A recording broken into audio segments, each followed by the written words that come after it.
Quel est le lien entre la méditation et la poursuite d'un bonheur authentique? Tout d'abord, il faut s'entendre sur ce qu'on entend par bonheur ou bien-être. C'est sûr que dans ce domaine, il y a beaucoup de confusion et de très nombreuses définitions différentes du bonheur. Si l'on regarde l'histoire de la philosophie et du monde des idées, on trouve toutes sortes de définitions qui sont contradictoires. Certains vous diront le bonheur c'est uniquement dans le moment présent, d'autres c'est uniquement dans le passé ou dans l'avenir, etc. Donc, le problème c'est que si, comme disait Aristote, le bonheur est le but de tous les buts, c'est aussi donc l'idée de sortir de la souffrance et de s'épanouir dans l'existence, si on ne sait pas si on n'a pas la moindre idée de ce qu'est le bonheur authentique, c'est un petit peu comme de tirer des flèches avec un bandeau sur les yeux, sur une cible dont on ne sait pas où elle est. Parfois on fera mouche, mais même si on fait mouche, on ne sait pas pourquoi. Donc il est quand même préférable de se définir ce que peut être un bonheur authentique.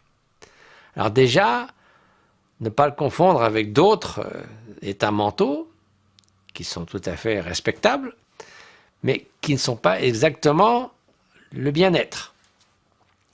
La confusion la plus courante est entre bonheur et plaisir, ou sensations plaisantes. C'est tout à fait bien d'avoir des sensations plaisantes, mais ce n'est pas équivalent au bien-être. Et à cause de cette confusion, si on s'imagine qu'on va devenir heureux en essayant de maintenir une répétition interminable de sensations plaisantes, ça ressemble plus à une recette pour l'épuisement qu'au bien-être véritable. Les sensations sont par nature éphémères, changeantes. Vous prendre une bonne douche chaude après une promenade dans la neige, c'est formidable. Quelle sensation de bien-être. Mais 24 heures sous une douche chaude, c'est pas forcément la meilleure chose à faire. Le plus beau morceau de musique que vous puissiez imaginer, c'est un ravissement de l'esprit. 24 heures de suite, ça devient une torture. En plus, le plaisir peut être vécu de manière très égoïste, au détriment d'autrui, alors qu'un bonheur égoïste, ça ne marche pas très bien. Donc il est important de comprendre que le bonheur, ce n'est pas simplement une sensation momentanée, c'est une manière d'être. Bien-être. Une manière d'être qui n'est pas une sorte de chose unique, le bonheur avec un grand B, c'est un ensemble de qualités humaines, la bienveillance, la liberté intérieure, la force intérieure, qui, mises ensemble, vont apporter un sentiment de plénitude sur la durée, qui, loin d'être vulnérable au changement des circonstances extérieures comme le plaisir et le déplaisir, au contraire vous donne toutes les ressources intérieures pour gérer les hauts et les bas de l'existence. Et on peut très bien concevoir ce sentiment de bien-être profond de manière qui soit compatible avec des états mentaux qui ne sont pas plaisants, comme la tristesse. Il est tout à fait approprié d'être triste face à un massacre, à une oppression, à un deuil, mais sans que ça remette en cause le sens de l'existence, l'amour altruiste, la compassion, la force d'âme, qui peuvent d'ailleurs s'en trouver même renforcées parfois. Et donc mieux comprendre en quoi consiste le bien-être vous permet d'identifier les qualités fondamentales qui pourront être cultivées par la méditation. Alors si vous avez compris que la bienveillance marche mieux pour accomplir ce bien-être que la malveillance, la force d'âme que le sentiment d'être vulnérable à tout moment, un équilibre émotionnel plutôt que d'être le jouet de toutes les émotions perturbatrices qui ne cessent de traverser votre esprit, donc vous saurez quelles sont les qualités que vous allez pouvoir cultiver par la méditation. Et pour conclure, je crois qu'un des points essentiels de tout ça, c'est de comprendre que l'altruisme ou la bienveillance et le bonheur sont intimement liés. Quand vous êtes bienveillant à l'égard de quelqu'un, le but évidemment est de rendre cette personne heureuse ou de soulager ses souffrances, mais c'est aussi finalement l'état d'âme qui apporte le plus grande satisfaction pour soi-même. On n'est jamais si heureux quand on a accompli un geste de bienveillance, de générosité vis-à-vis d'un être cher ou de quelqu'un qu'on ne connaît pas. On se dit, ah, voilà vraiment comment je voudrais être le plus souvent possible.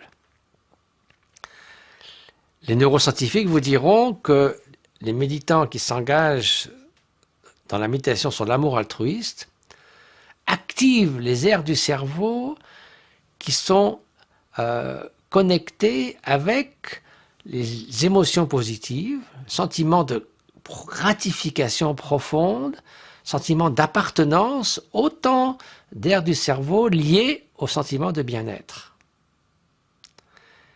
Et de plus, la poursuite d'un bonheur égoïste est vouée à l'échec. Tout d'abord, s'enfermer dans la bulle de l'ego, moi, du matin au soir. Comme dit mon ami Alexandre Jolien, dans la bulle de l'ego, ça sent le renfermer. Vous allez vous rendre la vie misérable, et vous allez rendre la vie misérable à tous ceux qui vous entourent. Donc, du point de vue de votre expérience vécue, le moi, égoïste, ça ne fonctionne pas pour favoriser votre bien-être.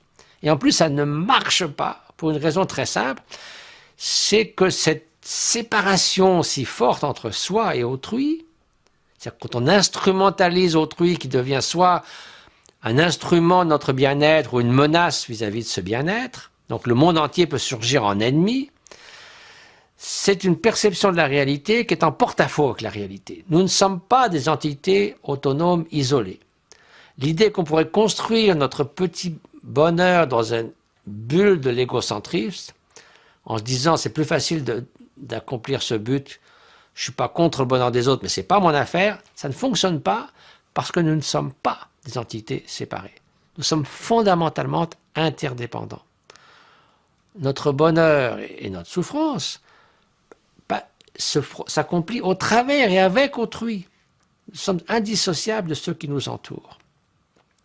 Donc en essence, la poursuite d'un bonheur égoïste, c'est une situation où tout le monde est perdant, vous-même et autrui. La poursuite d'un bonheur altruiste, c'est une situation où tout le monde est gagnant. Vous vous épanouissez vous-même et vous participez à l'accomplissement du bonheur d'autrui.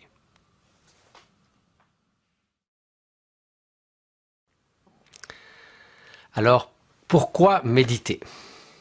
On pourrait se dire, à quoi bon se prendre du temps, des efforts, pour essayer de méditer, de transformer notre esprit? On pourrait se dire, la vie nous apprend suffisamment de choses. L'évolution nous a équipés avec toutes les émotions nécessaires pour nous relier aux autres, nous relier à nos propres sentiments. Est-il vraiment nécessaire de faire cet effort supplémentaire? Pour répondre à cette question, il est bon finalement d'examiner où nous en sommes dans l'existence. Et si nous sommes honnêtes avec nous-mêmes, je pense qu'il nous est facile de reconnaître que nous sommes un mélange d'ombre et de lumière, de qualité et de défaut. C'est comme ça que nous sommes. Mais est-ce vraiment une manière d'être optimale? Alors bien sûr, on peut se dire, oui, ces mélanges de qualité, de défaut, de passion, c'est ça qui fait ce que je suis. C'est ma personnalité, c'est ça qui fait que je suis différent des autres. Sans doute. N'empêche que, si vous êtes parfois pris pendant des jours sous l'emprise de la jalousie, de la colère, de l'obsession, de l'arrogance, on ne peut pas dire que ça soit une manière d'être optimale qui contribue à votre propre bien-être et à celui d'autrui. Donc en fin de compte, s'il était possible de cultiver en nous davantage de bienveillance, de paix intérieure, de liberté intérieure, d'ouverture à autrui, d'équilibre émotionnel, de résilience, d'une véritable confiance intérieure que l'on est capable de gérer les hauts et les bas de l'existence, ça serait peut-être pas plus mal, n'est-ce pas? Donc en fait, c'est un petit peu parfois une forme de paresse que de se dire « ça c'est pas pour moi » ou bien « je suis comme je suis, c'est à prendre ou à laisser ». C'est un peu comme le sportif qui dirait « moi finalement, la course à pied c'est pas pour moi, je renonce à la course avant même de franchir la ligne de départ ». Donc je crois que si nous sommes vraiment sincères, il y a forcément certains éléments en nous que nous pourrions transformer précisément pour mieux vivre avec soi-même et avec les autres. Alors peut-être la vraie question c'est, est-il possible de changer? Peut-être qu'effectivement, nos traits de caractère, nos manières d'être sont gravés dans la pierre de manière irréversible pour cette vie. Alors là, 2500 ans de sciences contemplatives et les 30 dernières années des études en neurosciences montrent que ce n'est absolument pas le cas. Nous changeons constamment. La neuroplasticité, la faculté que le cerveau a de changer en fonction d'expériences nouvelles, et l'expérience personnelle qui montre à ceux qui se sont adonnés à la méditation pendant des mois, des années parfois, qu'effectivement ces changements se produisent. Mais ça n'a rien de surprenant. Nous savons tous qu'il faut un certain nombre d'années pour apprendre une capacité nouvelle. Nous ne sommes pas nés en sachant lire, écrire, jouer aux échecs, au tennis, jouer du piano, etc., etc. Toutes les qualités, les capacités dont nous jouissons aujourd'hui sont le résultat d'une forme d'entraînement. Et toutes les qualités que nous pourrions cultiver, tant que nous ne le faisons pas, restent à l'état purement latent. Personnellement, j'aime bien marcher dans la montagne, je peux marcher une dizaine d'heures sans trop de problèmes, mais je ne suis pas quelqu'un qui fait de la course à pied. Donc au bout de 300 mètres, je m'essouffle. Mais je sais fort bien, en regardant l'expérience d'autrui, que si je m'entraînais régulièrement, eh bien peut-être dans 6 mois, je pourrais courir 10 km sans m'arrêter. Ce potentiel, je l'ai en moi, mais il reste dormant. Il en va exactement de même des qualités intérieures que sont la bienveillance, l'équilibre émotionnel, encore une fois, l'habileté à gérer les pensées et les émotions, qui sont souvent perturbatrices, d'autre part. Et donc, tout cela, ce sont des choses qui peuvent être entraînées.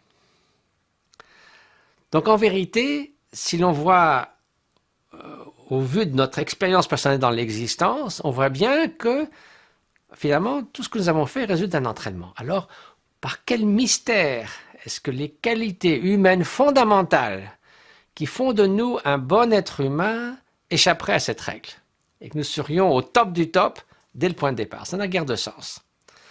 Nous avons un potentiel pour un très grand nombre de qualités, mais tant que nous ne faisons pas quelque chose pour les amener à leur point de développement qui dépend de nos capacités individuelles, mais il y a une énorme différence entre le point de départ et le point d'arrivée. Donc c'est ça le cœur de la méditation. Et d'ailleurs, le mot méditation est souvent traduit, en tout cas de langue orientale, de mots qui signifient, bhavana en sanskrit veut dire cultiver. Cultiver la capacité d'être bienveillant, cultiver aussi l'attention focalisée par exemple, ou le mot tibétain, lui, Gom, signifie plutôt se familiariser avec. Donc on peut se familiariser avec une nouvelle manière de voir les choses, une nouvelle manière de traduire les circonstances extérieures, bonnes ou mauvaises, en bien-être ou en mal-être, car finalement notre contrôle des conditions extérieures est très limité, il est souvent éphémère et parfois illusoire. Par contre, nous avons affaire à notre esprit du matin au soir. Cet esprit peut être notre meilleur ami comme notre pire ennemi. Et là, nous pouvons faire quelque chose. Donc la façon dont nous interprétons le monde extérieur, tout ça peut être transformé. Et se transformer pourquoi? D'abord pour mieux s'épanouir dans l'existence, mais aussi se transformer pour mieux se relier aux autres, pour mieux servir la société, pour contribuer ensemble à accomplir un monde meilleur. Donc cette transformation, elle est très vaste, elle tient compte de tous les tenants, les aboutissants d'une vie bien vécue. Donc faisons un peu un bilan intérieur, reconnaissons cette possibilité du changement, voyons les avantages qu'il y aurait à cultiver certaines qualités importantes dans notre existence, aussi bien pour nous que pour autrui. Et après, à chacun de décider. Alors, qu'est-ce que la méditation? En quoi consiste-t-elle? Tout d'abord, le mot méditation, c'est un mot extrêmement général, presque vague. C'est un peu comme si vous disiez à quelqu'un « Ah, j'ai décidé de m'entraîner. » Ah bon, très bien. À quoi? Au badminton, au rugby, aux échecs? C'est pas la même chose, n'est-ce pas? Donc si la méditation est bien un entraînement de l'esprit, vous allez vous entraîner à quoi?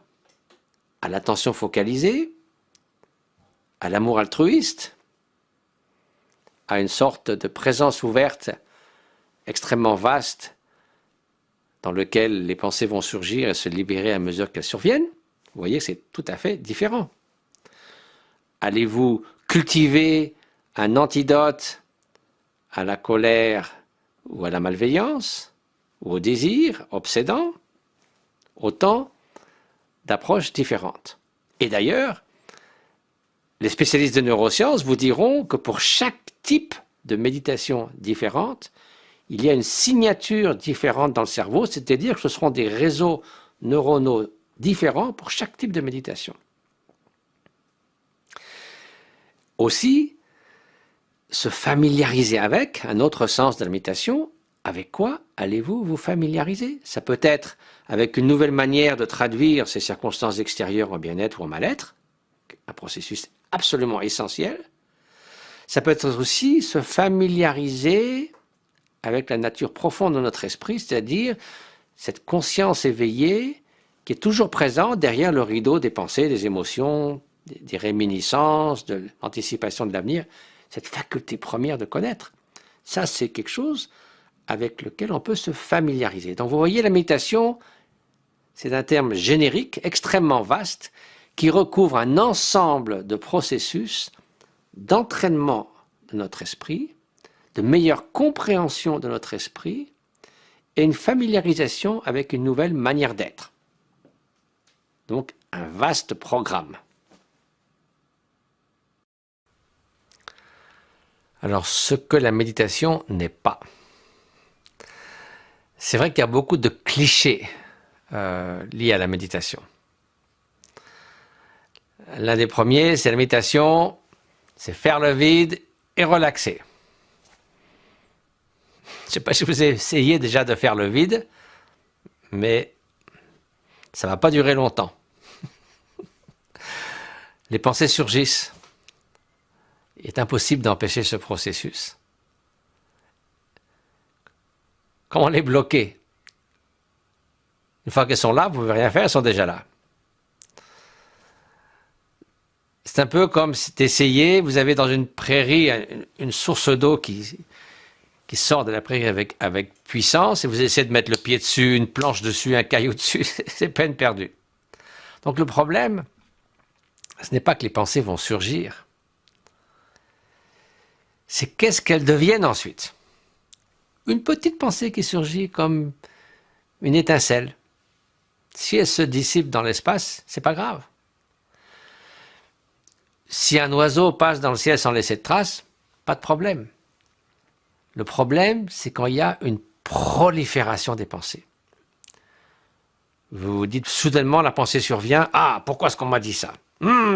Comment a-t-il osé, etc., etc. Donc, une pensée donne 2 pensées, 4 pensées, 8 pensées, 16 pensées.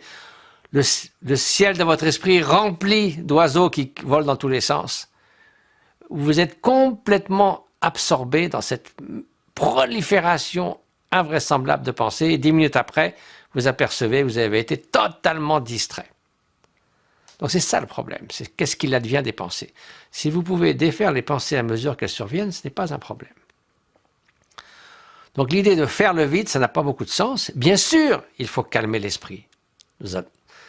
C'est évident que cet esprit turbulent doit être plus posé, plus calme, plus transparent, plus stable. Mais ceci dit, ce qui est important, ce n'est pas de faire un vide total, ça ne marchera pas, mais de développer cette clarté d'esprit, cette transparence d'esprit, et faire en sorte qu'on ne soit plus l'esclave de nos propres pensées. Alors la relaxation, bien sûr, si on est très tendu, ça fait du bien d'être plus posé, d'être plus serein, d'être plus calme. Mais la relaxation en soi, si c'est pour se relaxer dans un esprit opaque, vague et finalement malheureux, on ne voit pas très bien l'intérêt.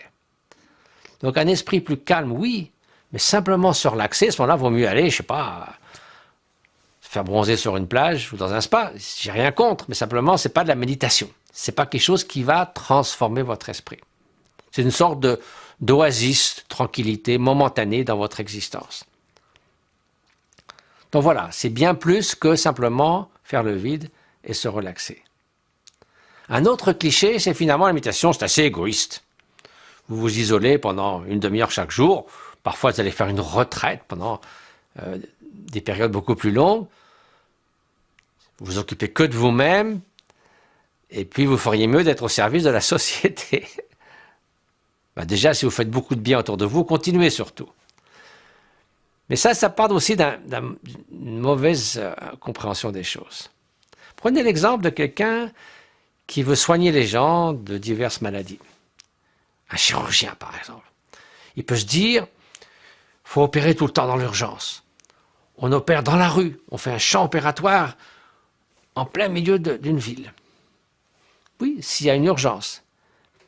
Mais quand vous construisez un hôpital, tous les travaux de plomberie, d'électricité, de maçonnerie, le béton, etc., pendant 2-3 ans, ça n'aide personne. Mais une fois que l'hôpital est prêt, c'est un outil incroyablement puissant pour sauver la vie à des milliers de personnes. De plus, si lorsque vous méditez ou vous faites une retraite dans la montagne, quelque part, si votre but principal est de dissoudre l'égocentrisme et l'égoïsme forcené qui parfois dominent nos pensées, comment est-ce que ça pourrait être égoïste de vouloir se débarrasser de l'égoïsme, n'est-ce pas? Et cultiver l'altruisme. Donc, cultiver des qualités humaines fondamentales au travers de la méditation pour mieux mettre ces qualités au service d'autrui, c'est évidemment une démarche altruiste. C'est un entraînement en vue de mieux être disponible à autrui, plus ouvert à autrui, moins centré sur nous-mêmes. Donc ce n'est pas égoïste. Et en plus, la motivation qui va animer toutes ces méditations, c'est puissais-je me transformer pour mieux soulager la souffrance d'autrui. Une troisième idée fausse à propos de la méditation, c'est qu'on va se déconnecter de la réalité. La réalité est ce qu'elle est, parfois dure, et on va se mettre dans un endroit tranquille, on va méditer dans une espèce de petit cocon de l'égocentrisme, en se débarrassant de tous les problèmes du monde. Mais pas du tout. En fait, même lorsque nous sommes plongés dans nos activités quotidiennes, nous sommes très souvent loin de la réalité. Nous n'arrêtons pas d'effectuer des distorsions de cette réalité, de surimposer nos idées préconçues sur cette réalité, et de ce fait, nous devenons quelque peu dysfonctionnels dans notre manière de nous relier à ce qui est. Donc l'un des buts de la méditation est précisément de combler le fossé qui s'est creusé entre la façon dont les choses sont vraiment dans la réalité et la manière dont elles nous apparaissent. Si je peux vous donner un exemple, celui d'une fleur, d'une rose par exemple. Une rose est un objet d'admiration pour un poète qui va décrire la beauté de cette rose. Pour une limace, c'est un peu comme une salade, peut-être un bon repas. Et pour un tigre, la rose, ça lui fait ni chaud ni froid. Donc en fait, la façon dont nous percevons les choses, comme permanentes ou impermanentes, comme étant douées de propriétés intrinsèques, ceci est beau, ceci est laid, ceci est désirable, ceci est indésirable, toutes ces projections que nous attachons aux choses et qui sont des distorsions de la réalité, la méditation va servir justement à combler ce fossé entre la manière dont les choses nous apparaissent et la façon dont elles sont véritablement. Donc la méditation nous rapproche de la réalité au lieu de nous en éloigner. Donc voilà quelques clichés parmi d'autres qu'il convient de dissiper avant de se lancer dans cette aventure de l'entraînement de l'esprit et de la méditation.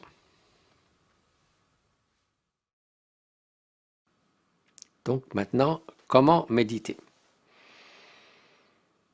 Tout d'abord, il faut un certain nombre de préliminaires. Il faut établir des conditions favorables au processus de la méditation. C'est certain que si nous sommes des débutants dans la méditation, l'idée qu'on va méditer au milieu des embouteillages, dans le charivari du monde ordinaire, au travail, quand quelqu'un vous dit quelque chose de très désagréable, oui, en fin de compte, c'est bien le but de la méditation, d'acquérir cette force intérieure, cette liberté intérieure, cette sérénité qui fait que vous pouvez gérer toutes ces circonstances de manière intelligente et qui ne s'avère pas constituer un obstacle à votre épanouissement. Donc, arriver à une moindre vulnérabilité vis-à-vis de tout cela. Mais enfin, ce n'est pas forcément les meilleures conditions pour entreprendre ce processus. Prenons un exemple. Quelqu'un veut apprendre à naviguer à la voile sur un bateau. La première fois, alors qu'il est complètement novice dans l'art de la navigation, il ne va pas partir un jour de grande tempête, par force 8, en disant, voilà, je vais apprendre à naviguer. Je crois que ça se terminera très mal. Donc, avec un instructeur compétent, on va commencer un jour de beau temps, avec une légère brise et une mer tout à fait calme. Et puis, à mesure qu'on devient familier avec la manière de régler les voiles, de naviguer, etc., peu à peu, on pourra affronter de plus grosses mers et des vents plus forts. Donc, il est important, au début, de ménager les meilleures conditions extérieures possibles. Et puis après, on verra ce qui se passe dans des conditions plus difficiles. Donc, ça veut dire quoi? Trouver déjà un endroit relativement calme, où on sait qu'on ne sera pas interrompu immédiatement quelques secondes ou quelques minutes après avoir essayé de méditer. Donc trouver un lieu, un moment où l'on sait que on disposera de 10, 15, 20 minutes, quel que soit le temps que l'on veut consacrer à cette session de méditation, cette séance de méditation relativement calme.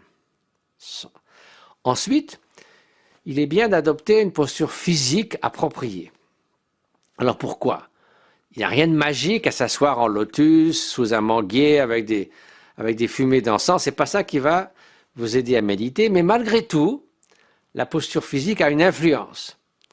Si vous êtes complètement avachi dans un canapé, il y a de fortes chances, en tout cas en ce qui me concerne, que vous allez faire une sieste. Si vous êtes dans une posture physique tellement contraignante et difficile physiquement, que tout sur quoi vous allez méditer, c'est des douleurs dans vos genoux et dans vos hanches, vous allez être forcément très distrait.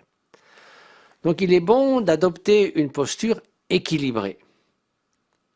On dit dans les enseignements du bouddhisme que si votre corps est bien équilibré, la colonne vertébrale est bien droite, votre esprit aussi sera clair et droit. Droit dans le sens qu'il sera dans un état d'équilibre, qu'il ne sera pas emmené à droite à gauche par des pensées éphémères et perturbatrices. Donc ça veut dire, en gros, on décrit par exemple ce qu'on appelle les 7 points de la méditation. Alors ça peut être effectivement de croiser ses jambes dans la posture du lotus. Ce n'est pas forcément une posture confortable pour nous autres occidentaux. Elle est beaucoup plus naturelle en Orient. Les gens ont fait ça depuis qu'ils sont tout petits. Mais enfin bon, si c'est possible. Ou sinon, être assis sur une chaise, le corps bien droit, et une certaine équilibre entre la droite et la gauche. Ensuite, les mains seront posées soit sur les genoux, soit dans votre giron avec les 2 pouces qui se touchent de cette façon. Alors ça dénote un certain équilibre entre la droite et la gauche, entre le chaud et le froid, donc une sorte, encore une fois, d'équilibre. La colonne vertébrale doit être droite, on dit comme une pile de pièces d'or empilées les unes sur les autres. Ça, c'est assez important, donc pas ni à droite, ni à gauche, ni devant, ni derrière. Bien droite. Le menton légèrement rentré, les épaules bien équilibrées, ni trop détendues, ni trop hautes, mais un petit peu sur l'avant. La langue, dit-on, doit toucher le palais près de la dentition supérieure. Ce n'est pas indispensable, mais ça aide. Les yeux. Alors, certaines personnes préfèrent méditer en fermant les yeux. Pourquoi pas? Mais le risque, c'est de sombrer un petit peu dans l'opacité, la torpeur, si c'est votre tempérament. Donc, le risque, c'est de, peu à peu, votre méditation devient moins claire. Donc, généralement, en tout cas, dans le bouddhisme tibétain, on médite avec les yeux ouverts ou entre-ouverts, sans se focaliser sur quelque chose de précis, mais plutôt comme une sorte de vision panoramique un peu vague, un peu comme si vous regardez dans un objectif qui n'est pas tout à fait au point. Donc vous ne regardez rien en particulier, mais vous n'essayez pas de bloquer non plus le monde extérieur. Si vous apercevez que votre difficulté, c'est que vous tendez à vous endormir, essayez de raviver votre posture, plus tonique, et de regarder un peu vers le haut. Si votre problème, c'est plutôt l'agitation mentale, relâchez un tout petit peu votre posture et baissez un peu plus le regard vers le bas. Sinon, gardez votre regard dans la prolongation du nez.